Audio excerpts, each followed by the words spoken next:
Boa noite, amados irmãos, amadas irmãs, queridos casais. Que bom estarmos juntos novamente. Juntos para ouvirmos o falar do Senhor, tocar no coração do nosso Deus.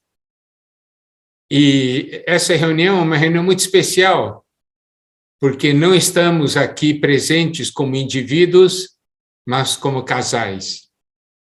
E nós sabemos que os casais estão no coração de Deus, que cada casal é uma unidade de combate dentro dessa batalha espiritual.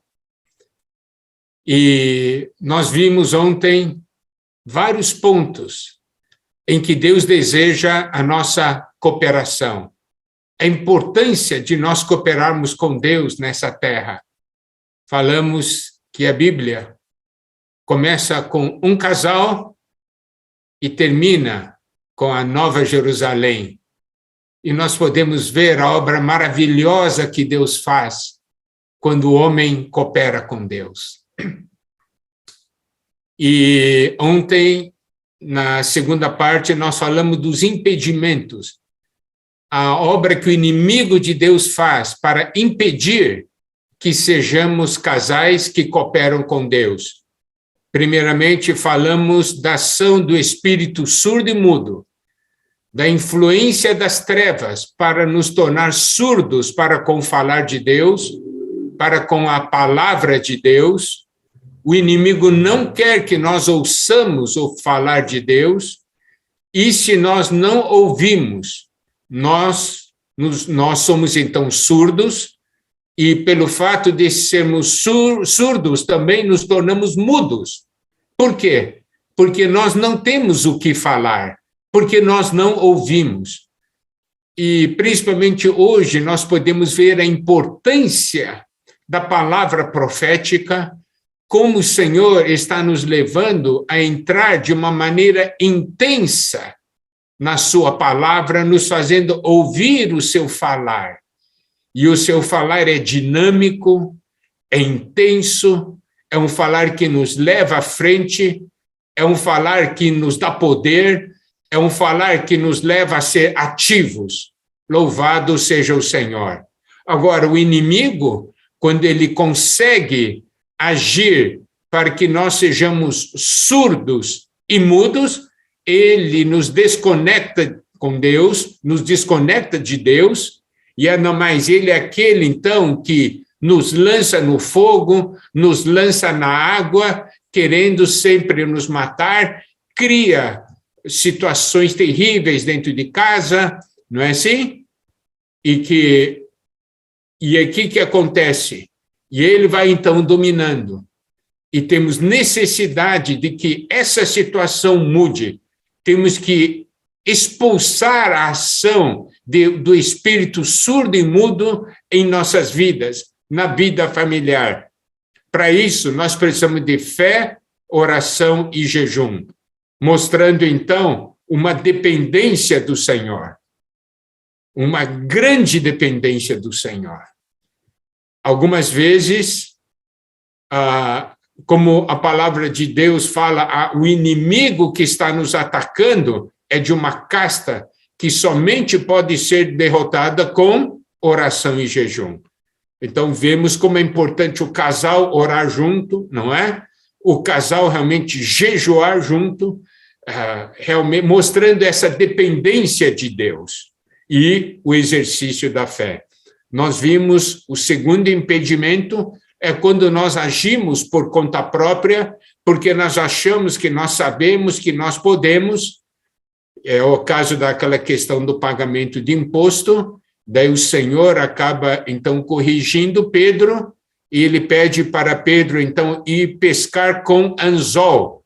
E nós falamos ontem sobre o princípio da rede e o princípio do anzol.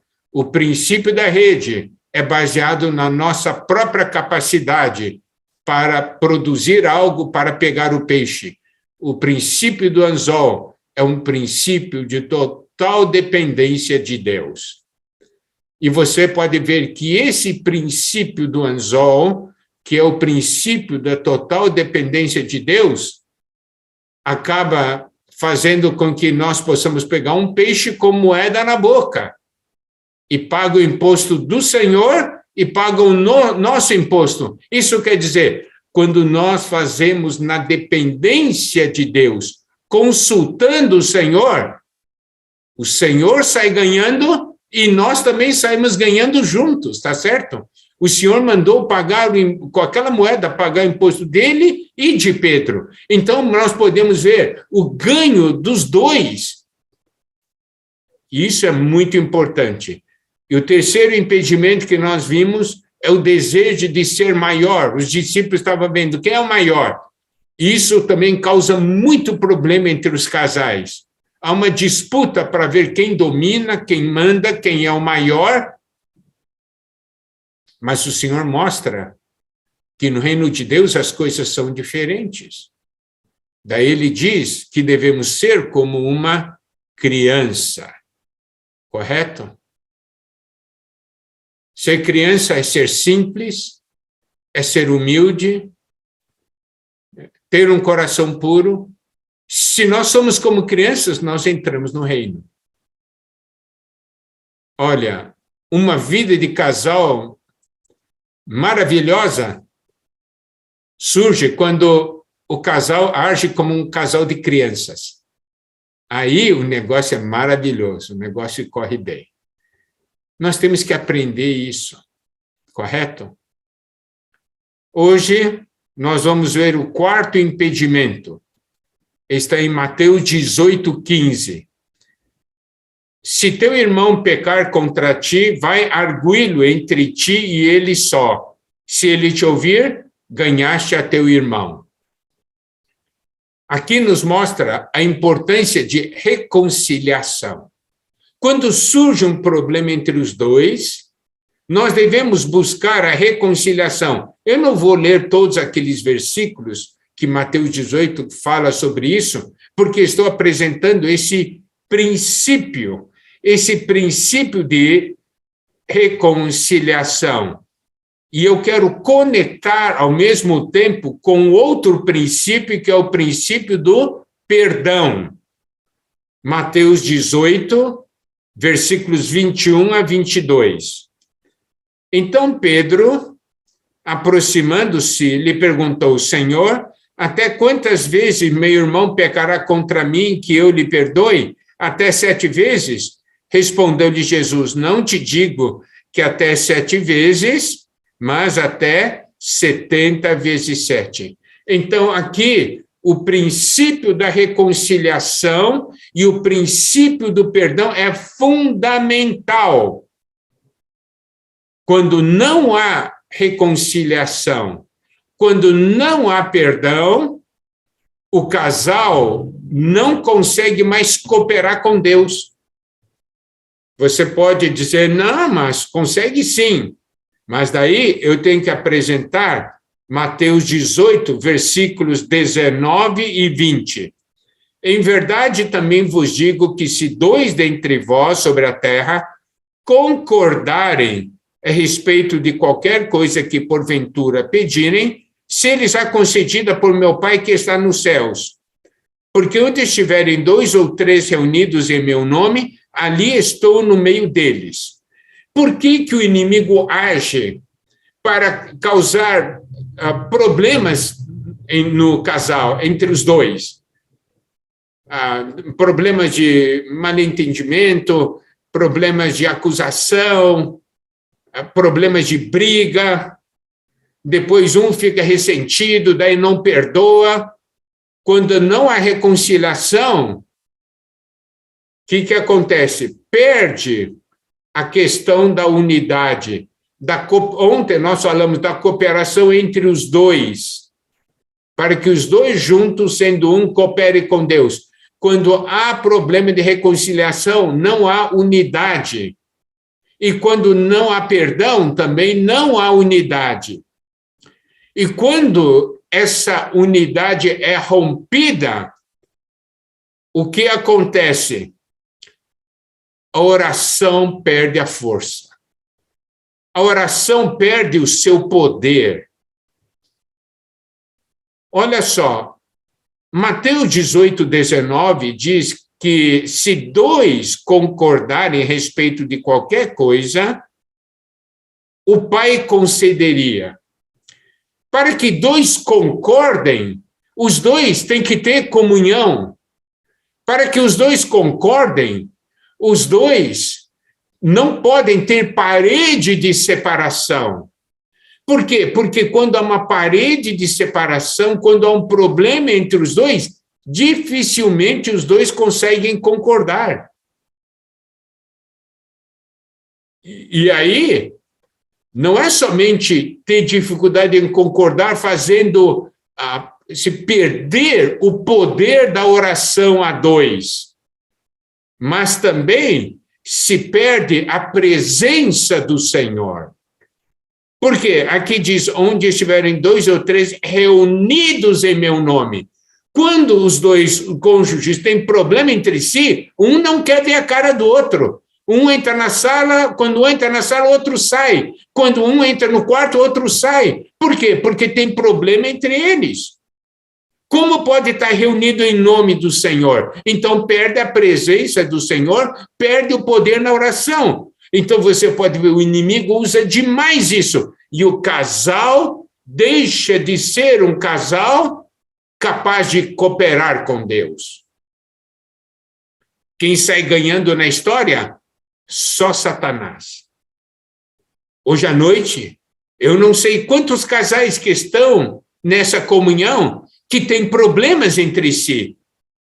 Mas, louvado seja o Senhor, está presente, está na reunião, quer mudar a situação. Louvado seja o Senhor, é preciso mudar a situação, porque nós não imaginamos o poder que nós perdemos como casal ao não nos reconciliarmos e também o poder que perdemos quando não nos perdoamos mutuamente. Correto? O inimigo sempre quer destruir a unidade do casal.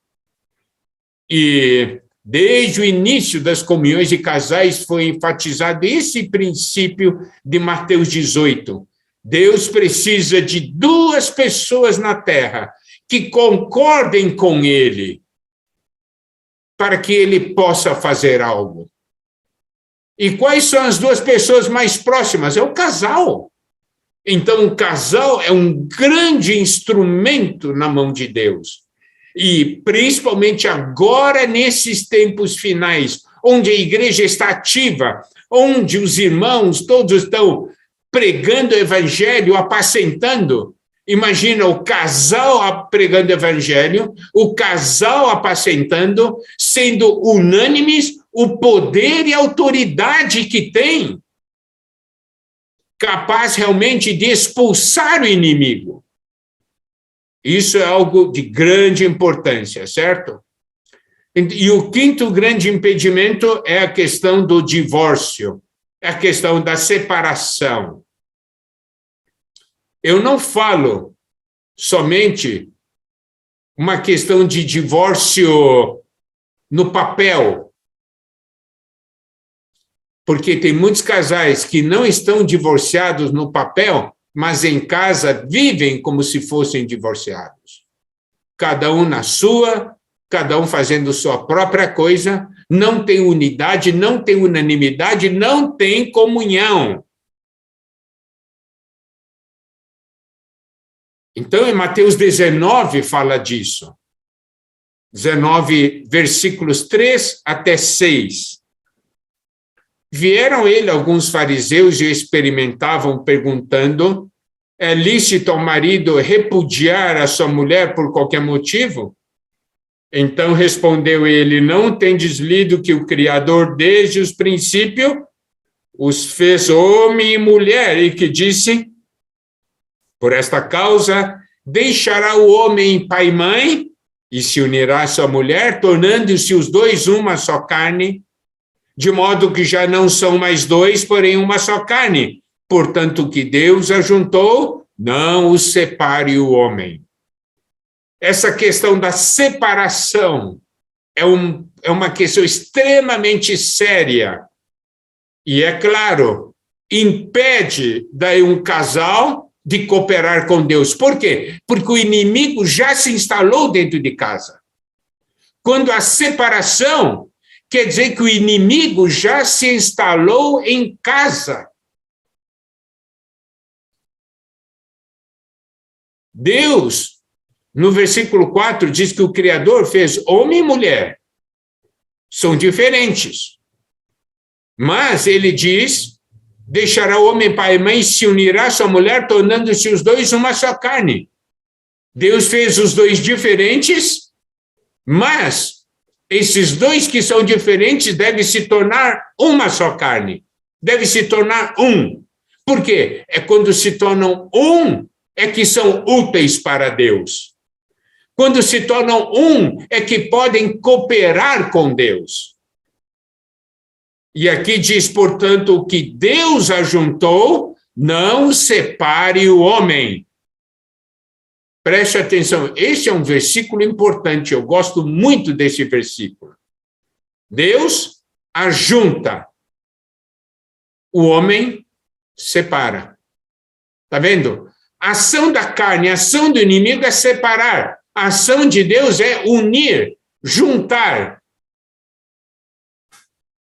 Porque assim é que eles podem cooperar com Deus, expressando Deus e exercendo autoridade por Deus, como nós vimos ontem, na comunhão de ontem.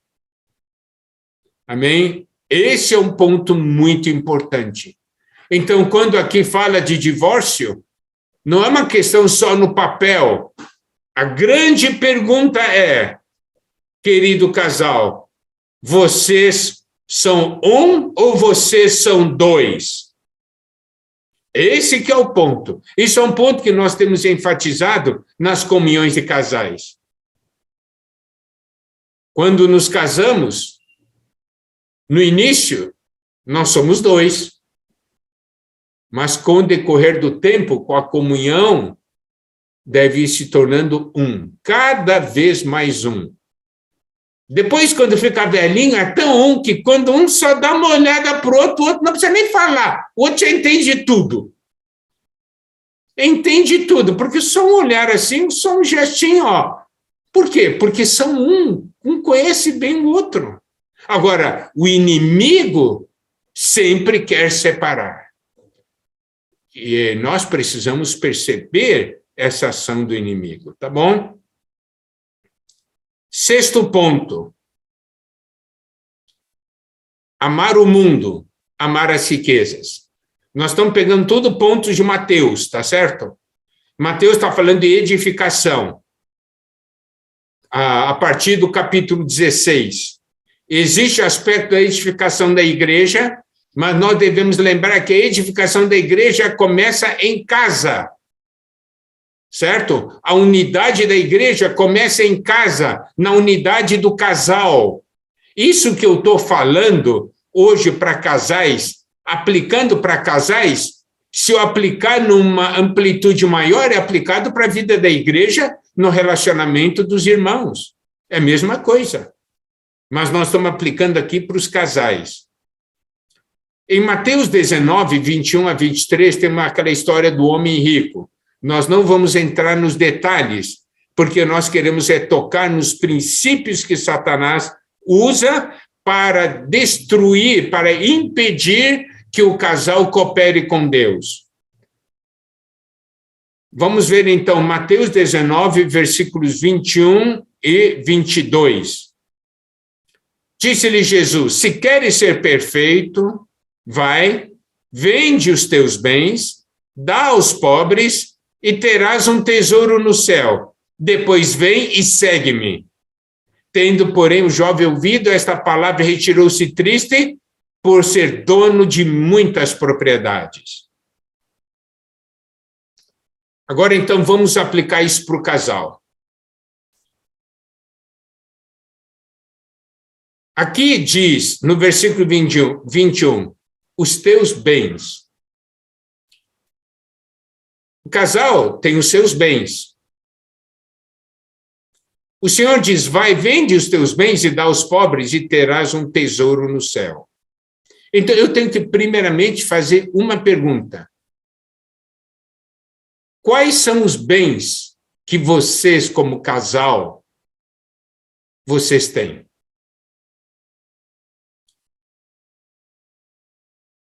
Tesouro de vocês é somente da terra ou vocês também possuem tesouro nos céus? Como você pode medir isso? Como você pode medir isso? Se você tem tesouro na terra, você está pegado à terra. Se você tem tesouro nos céus, você está apegado aos céus. O Senhor diz aqui, vende os teus bens, dá aos pobres e terás um tesouro no céu. Isso é o quê? A capacidade de transferir os seus bens da terra para os céus. Isso não quer dizer que você não possa ter bens na terra, que nós não possamos ter os bens na terra, mas os bens da terra não prendem o nosso coração. Por quê? Quando os bens da terra não prendem o nosso coração, quando o Senhor Jesus diz, vem e segue-me, nós somos capazes de seguir o Senhor. Vocês dois como casal, nós como casais, quando o Senhor fala para nós, vem e segue-me, nós conseguimos seguir o Senhor? Se nós não conseguimos seguir o Senhor não dá, porque eu tenho muita coisa para fazer. Isso quer dizer que os bens, os tesouros ainda estão na terra. E esses tesouros nos prendem. Hoje estava tendo ainda comunhão com o irmão Marcelino, e ele falou sobre o problema que muitos casais têm, que é a questão da ansiedade. E geralmente está ligado ao problema da sobrevivência e aos bens dessa terra.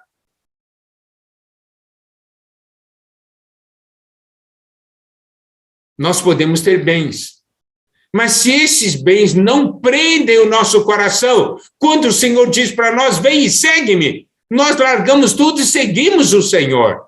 Claro que nós não somos irresponsáveis, vamos continuar a administrar as coisas, mas o nosso coração não está na terra, nosso coração está nos céus. Onde está o seu tesouro, ali estará também o seu coração. Olha só, Mateus 19, versículo 23 e 24, diz o seguinte, então disse Jesus a seus discípulos, em verdade vos digo que um rico dificilmente entrará no reino dos céus. E ainda vos digo que é mais fácil passar um camelo pelo fundo de uma agulha do que entrar um rico no reino de Deus. O senhor aqui não estava brincando, não, ele estava falando sério. Um rico dificilmente entrará no reino dos céus. Em Marcos 10, versículos 23 e 24, explica um pouquinho melhor essa porção. Diz assim, então Jesus, olhando ao redor, disse aos seus discípulos, quão dificilmente entrarão no reino de Deus os que têm riquezas. Os discípulos estranharam essas palavras, mas Jesus insistiu em dizer-lhes, amados casais, preste atenção, o Senhor Jesus insistiu em dizer-lhes, filhos, quão difícil é para os que confiam nas riquezas entrar no reino de Deus. Ah, agora está um pouquinho mais explicado. Não é uma questão de você ter ou não ter bens, mas é uma questão em quem você confia, em Deus ou nos seus bens. O que prende o seu coração? É Deus que cativa seu coração ou as riquezas? Os seus tesouros estão na terra ou os seus tesouros estão nos céus? Para quem tem o tesouro nos céus, quando o Senhor fala, vem, segue-me, o casal vai. Quando o Senhor fala, vem, coopere comigo no evangelho, o casal vai. Vem, coopere comigo na evangelização, o casal vai. Coopere comigo nas ofertas, o casal vai.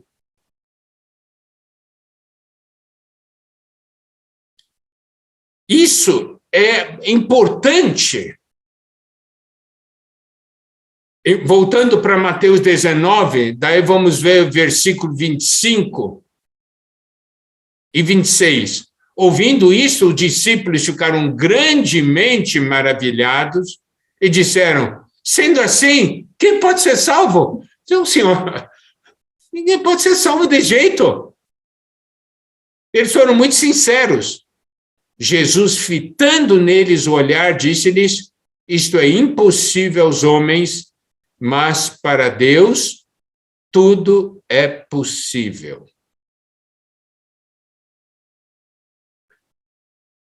Amados casais,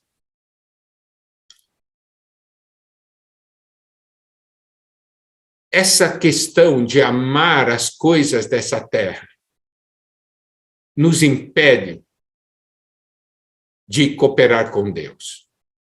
Nós não conseguimos seguir o Senhor. Muitos têm a dificuldade em ver como a riqueza pode impedir alguém de entrar no reino.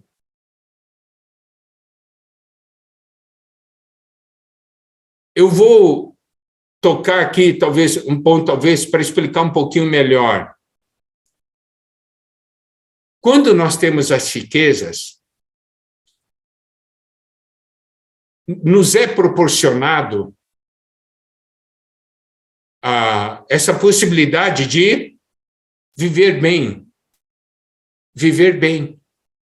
desfrutar de muitas coisas materiais.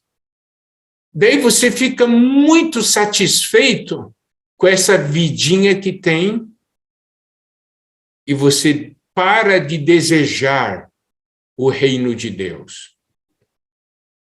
Você está desfrutando das coisas visíveis. Você deixa de buscar as coisas invisíveis. Você tem todo desfrute na carne. Você não quer mais desfrutar as coisas espirituais. Você ganha as riquezas da terra. Você não tem coração para ganhar as riquezas dos céus.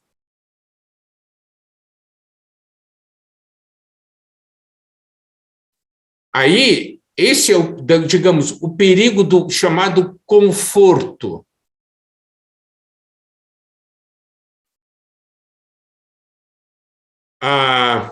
Na pandemia, né, todo mundo começou a reunir em casa. Fica tranquilo. Liga o celular, liga o computador, participa da reunião, depois está em casa já. Agora, como foi falado em mensagens no passado, né? Acostumamos a ir para a reunião sentado no sofá, na poltrona, na cadeira do papai. Agora que as reuniões presenciais voltaram, não quer mais, porque meu negócio é assistir aqui de casa sentado na minha poltrona. E ir lá para o local, não. Você pode ver como a questão do conforto tirou o anelo e o desejo de estar junto com os irmãos e buscar comunhão, de buscar as coisas de Deus. É aí que entra o perigo da riqueza.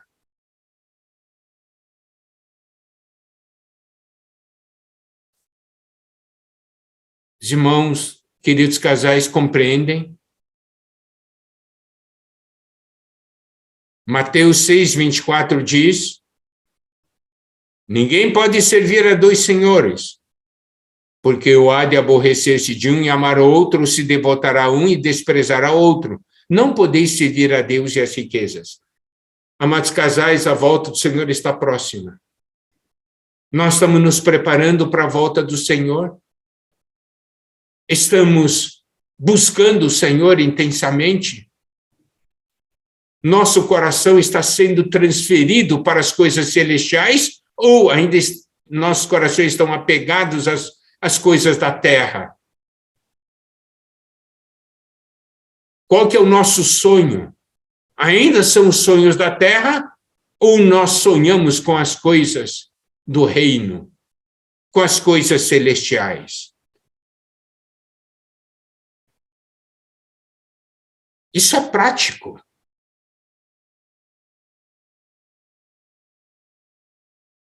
Em Mateus, aliás, vamos olhar aqui. Em Mateus 19, 27, Pedro diz, então lhe falou Pedro, eis que nós tudo deixamos e te seguimos. Que será, pois, de nós? Porque aquele jovem rico não quis seguir o Senhor. Pedro diz, nós deixamos tudo e seguimos. E aí, como é que é? Aí, eu vou falar no versículo 29. E todo aquele que tiver deixado casas, ou irmãos, ou irmãs, ou pai, ou mãe, ou mulher, ou filhos, ou campos, por causa do meu nome, receberá muitas vezes mais e herdará a vida eterna. Agora, vamos ler Marcos 10, versículos 29 e 30. Tornou Jesus. Em verdade vos digo que ninguém há que tenha deixado casa, ou irmãos, ou irmãs, ou mãe, ou pai, ou filhos, ou campos por amor de mim e por amor do Evangelho, que não receba já no presente o cêntuplo de casas, irmãos, irmãs, mães, filhos, campos, com perseguições, e no mundo por vir a vida eterna. Aqui fala de deixar, em Mateus fala que deixar por amor ao meu nome. Foi o que o Senhor Jesus falou em Mateus. Em Marcos diz, deixar por amor de mim e do Evangelho. Isso quer dizer o quê? Isso não significa literalmente você vai abandonar sua casa. Não é isso. O que significa isso? Que o seu coração está no Senhor. Vocês são um casal que segue o Senhor. E pelo fato de seguir o Senhor, deixando muitas vezes coisas da terra, porque o coração nem está preso a isso, vai ganhar 100 vezes mais. Vai perder, entre aspas, dentro da esfera terrena, mas vai ganhar 100 vezes mais na esfera divina. Sempre, quando deixamos as coisas do mundo para seguir o Senhor, não é perda, é ganho. Isso é sempre. Não tem coisa mais linda que um casal se entregando ao Senhor, falando, Senhor, nós queremos você. Queremos ganhar você. O resto não é prioridade. Você, Senhor, é a nossa prioridade. Quando tem esse coração, se ganha muito, muito mais. E lembre-se que é por amor ao nome do Senhor, por amor à pessoa do Senhor, por amor ao Evangelho. Irmãos, hoje é o dia do casal se consagrar. Hoje é o dia do casal servir ao Senhor. Toda vez que ouvir um chamamento, vem e segue-me, o casal vai e segue o Senhor, porque não está pegado a essa terra, está pegado ao Senhor. E hoje, na vida da igreja, nós podemos sempre ouvir um chamamento. Deus nos chamando para cooperarmos com Ele. Há tantas necessidades nessa terra. O Senhor Jesus falou para os seus discípulos no final de Mateus 9, não é assim? A seara é grande, os trabalhadores são poucos. Rogai, pois, ao Senhor da seara que mande trabalhadores para a seara. Nós podemos aplicar aqui que mande casais para a seara. Imagina um casal trabalhando junto na seara do Senhor. Que coisa maravilhosa.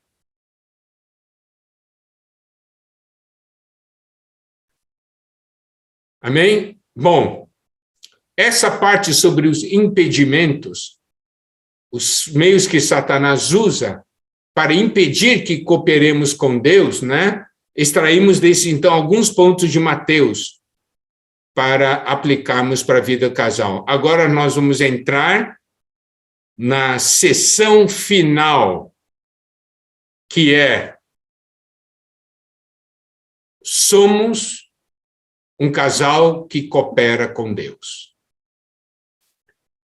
E é claro, o fundamento está em 1 Coríntios 3, versículo 9. Porque de Deus somos cooperadores, lavoura de Deus, edifício de Deus sois vós. Aqui, amados casais, nós temos 3 pontos que precisamos dar atenção. Primeiramente, somos cooperadores de Deus. Correto?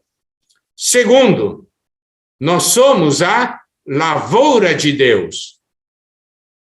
Terceiro, nós somos o edifício de Deus. 3 pontos. Eu coopero com Deus, por quê? Porque eu sou parte da lavoura de Deus. Eu coopero com Deus, porque eu sou parte do edifício de Deus.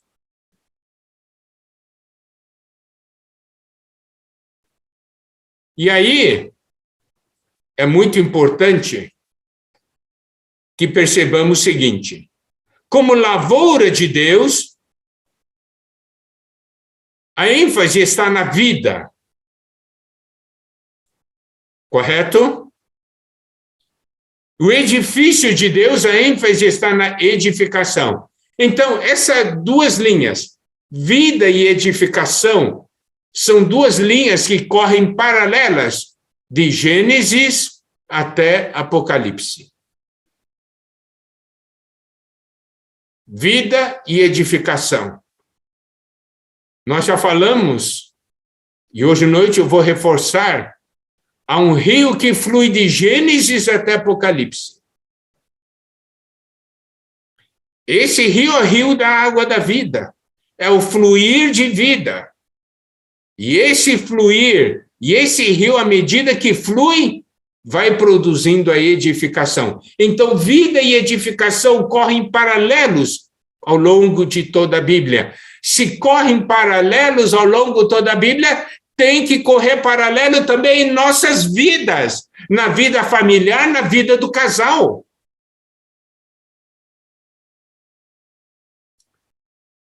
Nós vamos agora ver 1 Coríntios capítulo 3, a partir do versículo 10. Segundo a graça de Deus que me foi dada, lancei fundamento como prudente construtor, e outro edifica sobre ele.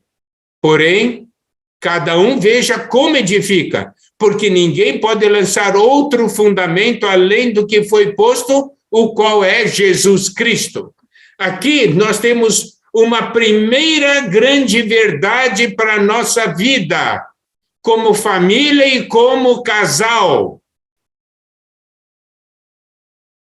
o fundamento do nosso casamento. O fundamento do nosso viver é Cristo. Não podemos lançar outro fundamento. Por quê? Porque o casal é edificado sobre o fundamento que é Cristo. Qual que é o fundamento do casamento de vocês, amados casais? Qual é o fundamento do casamento de vocês? Se este fundamento for algo desse mundo, é algo que passa. Mas nosso fundamento deve ser Cristo e nunca devemos lançar outro fundamento que não seja Cristo. Nós já vimos casais se desagregarem porque lançaram outro fundamento. Tá? Então, o primeiro ponto é esse fundamento. O segundo ponto que precisamos ver, cada um veja como edifica. De que maneira eu edifico? E terceiro, com que material eu edifico?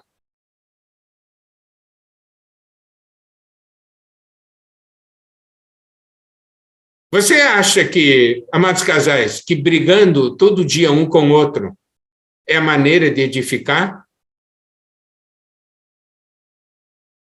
Ficar bravo um com o outro, virar a cara um para o outro, é a maneira de edificar? Não dar atenção ao cônjuge. Ah, vai para lá. É a maneira de edificar?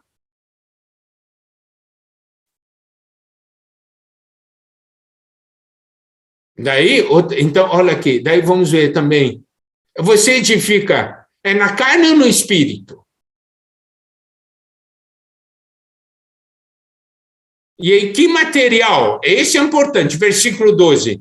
Contudo, se o que alguém edifica sobre o fundamento é ouro, prata, pedras preciosas, madeira, feno, palha.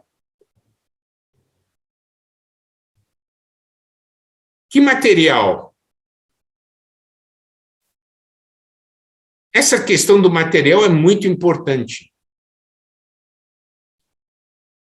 Nós sabemos, vamos ver aqui, primeiramente, ouro, prata e pedras preciosas. O ouro se refere à natureza divina. A prata se refere à obra redentora de Cristo. E pedras preciosas, obra transformadora do Espírito.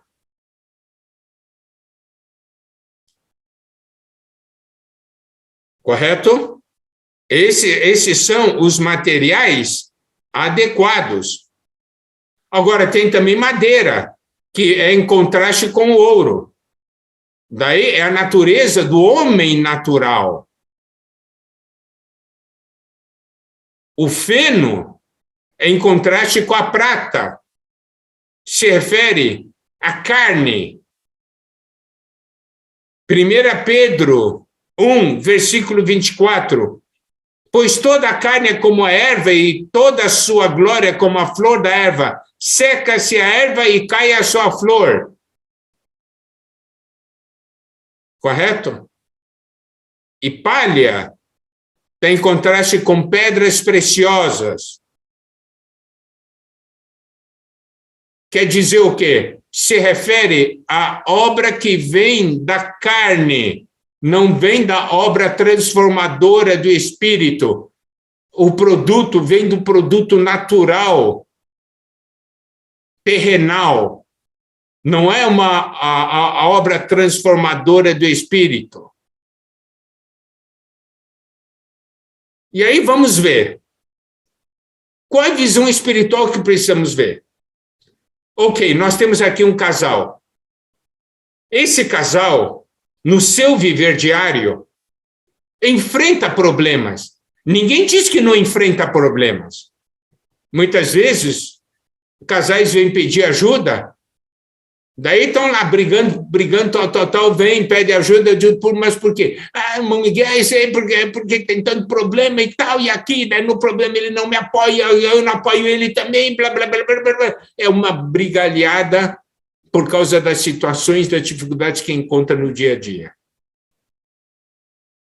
Deus não sabe dos problemas? Sabe. Mas preste atenção uma coisa. Deus permite que essas coisas cheguem até nós, para que quando essas coisas nos alcançam, nós possamos ter uma reação adequada. Ao invés de nós reagirmos na carne em nós mesmos e tal, vivemos na nossa natureza humana natural, juntos buscamos Deus. Aí a situação fica difícil. Aplica a obra redentora de Cristo, né? Por quê? Porque a situação, o ambiente não fica bom, daí os dois aplicam a obra redentora de Cristo e permite a obra transformadora do Espírito. Então preste atenção uma coisa. O problema veio, mas nessa casa se produziu ouro, prata e pedras preciosas. Agora, vem um problema. Começa a brigalhada. Um bate no outro, um xinga o outro. Certo? Daí fica lá tudo, aquele montão de coisa ali. Produção de madeira, feno e palha. Então, eu tenho que fazer essa pergunta, porque essa pergunta é algo de grande importância. A sua casa é uma casa que produz ouro, prata e pedras preciosas, ou é uma casa que produz madeira, feno e palha? O que sua casa produz?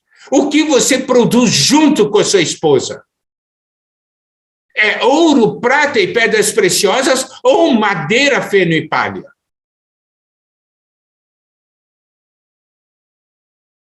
Eu estou falando de casa, mas isso acontece na vida da igreja também.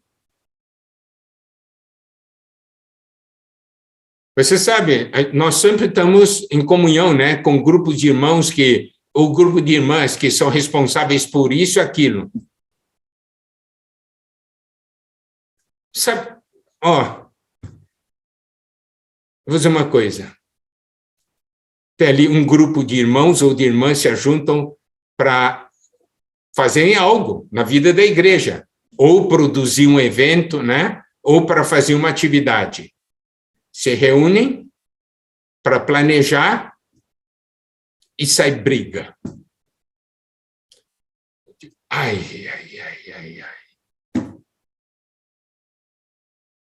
É para a vida da igreja. E começa a briga. E começa a discussão. E começa a raiva de um irmão contra o outro, de uma irmã contra outra. Então, vou dizer uma coisa. Entre as irmãs, então, uau! Ó Senhor Jesus.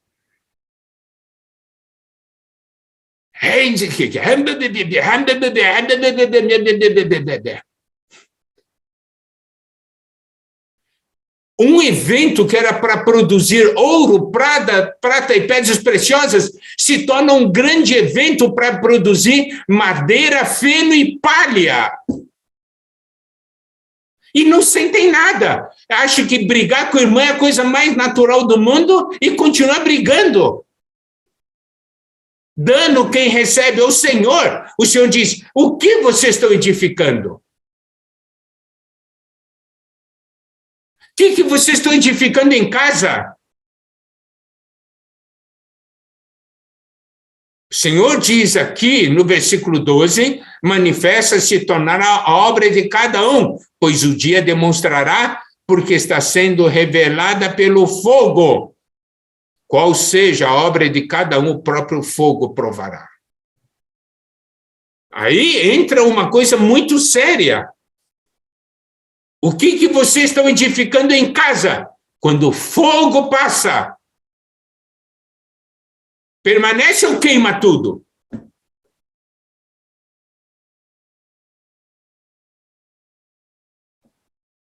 seus filhos estão sendo edificados numa edificação de ouro, prata e pedras preciosas ou de madeira, feno e palha. Ou desde pequeno, eles estão aprendendo com os pais. Negócio é produzir madeira, feno e palha.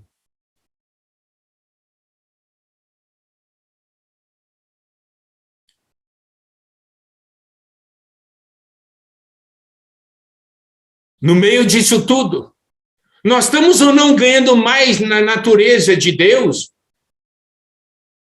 mais da obra redentora de Cristo, da obra transformadora do Espírito?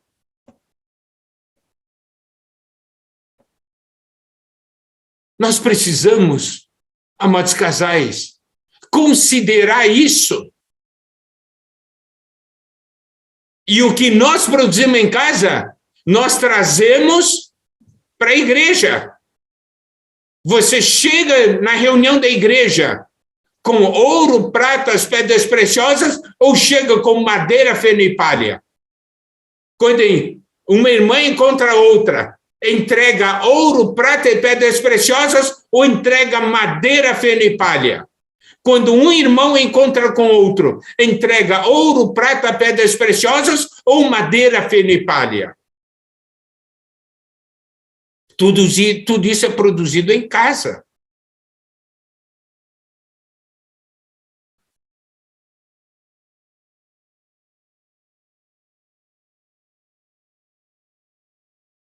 Olha só, Gênesis 2, versículos 10 a 12. Saía um rio do Éden para regar o jardim, e dali se dividia, repartindo-se em 4 braços. O primeiro chama-se Pison, é o que rodeia a terra de Havilá, onde há ouro. O ouro dessa terra é bom. Também se encontra o laudélio e a pedra de ônix. Esse rio é o rio da água da vida. Nós temos os materiais, esses materiais estão espalhados em Gênesis. Ouro, o bdélio, que é uma resina, e a pedra de ônix. Mas por causa da queda, o bdélio foi substituído pela prata. E na Nova Jerusalém é pérola. Então nós podemos ver que no final da Bíblia há uma edificação.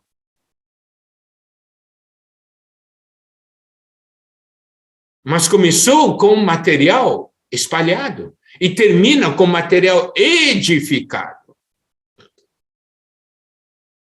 Isso quer dizer uma coisa. Quando os dois se casam, estavam espalhados, mas com o decorrer do tempo eles vão sendo edificados. Cooperar com a edificação de Deus.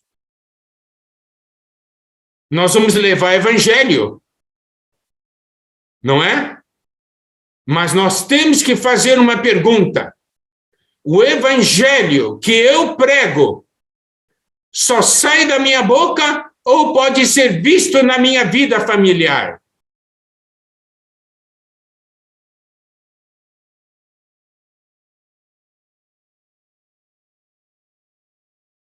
Se eu prego uma coisa na rua, mas a minha vida familiar manifesta uma coisa totalmente diferente, é a realidade dos escribas e fariseus que o Senhor condena em Mateus.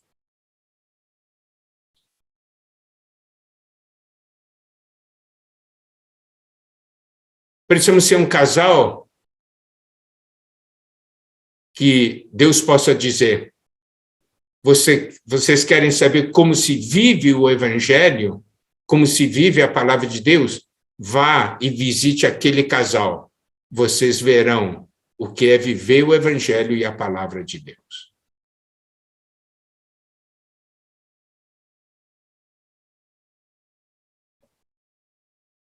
Primeira Coríntios 3,14. Se permanecer a obra de alguém, que sobre o fundamento edificou, esse receberá galardão. Se a obra de alguém se queimar, sofrerá ele dano, mas esse mesmo será salvo, todavia, como que através do fogo. Então, como casal, no final, nós queremos ou não o galardão? O que nós edificamos durante todo o nosso casamento é algo que pode suportar o fogo ou não?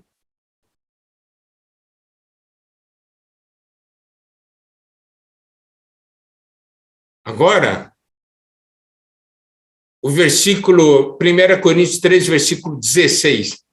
Esse versículo é muito forte. É muito forte. Não sabeis que sois santuário de Deus e que o Espírito de Deus habita em vós? Se alguém destruir o santuário de Deus, Deus o destruirá. Porque o santuário de Deus que sois vós é sagrado. Aqui, quando fala do santuário de Deus, se refere a uma edificação, algo coletivo. Não é eu como indivíduo, Espírito habita em mim, não. Esse santuário é algo coletivo. A sua aplicação correta se refere à igreja como santuário de Deus, lugar onde Deus habita. Mas o casal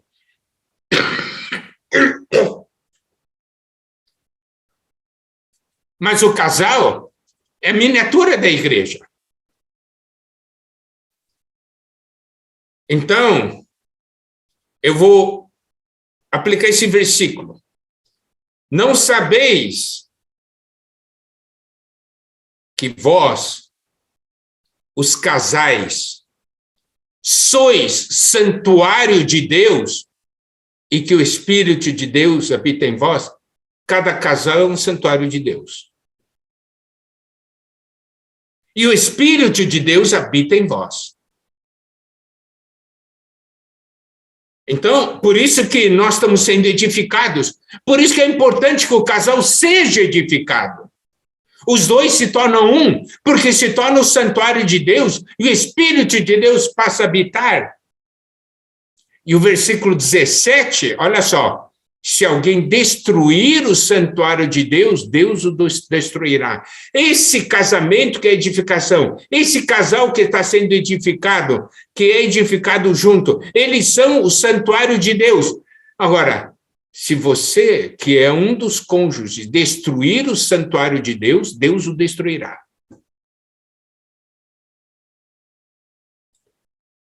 Porque o santuário de Deus, que sois vós, é sagrado. Vocês dois formam o santuário do Senhor, que é sagrado. Por isso, coopere com Deus edificando o seu casamento. Se você cooperar com Deus edificando o seu casamento, edificando essa vida a dois, você também estará edificando a casa de Deus, estará participando da edificação da Nova Jerusalém. E hoje a vida da igreja é intensa. Por quê? Estamos saindo, não posso orar por você, pregando o evangelho para trazer material. Trazer material para quê? Para ser cuidado, material para ser usado na edificação da casa de Deus. Cada casal é um santuário de Deus e vai ajudar outros casais também a serem santuário de Deus. Um santuário de Deus que é sagrado.